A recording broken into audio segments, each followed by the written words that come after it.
Hi, everybody. Aisha with Studio Designer here, and welcome to Tech Tip Tuesday. Today's Tech Tip is all about helping you stay ahead using simple but powerful tools inside the Items module. These aren't complicated processes. They're small changes that go a long way in keeping you organized and confident as install day approaches. We'll cover how to track the most important fields that show exactly where every item stands, whether you're managing a tight install schedule or simply want more control over procurement and shipping. Missing or incomplete data is one of the most common reasons installs get delayed. By tracking your key fields, you'll have a clear view of what's arriving and when, confidence in communicating updates to your clients, and fewer last-minute surprises on install day.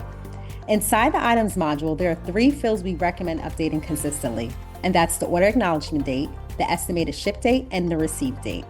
And here's how to add them. Navigate to Projects, then Items. Click into the active item that you want to update, select the Codes tab, and scroll down to the shipping details. You can fill in the order acknowledgement date once the vendor confirms the PO, the estimated ship date provided by the vendor,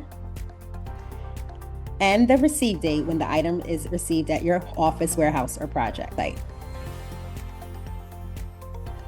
And then save and close.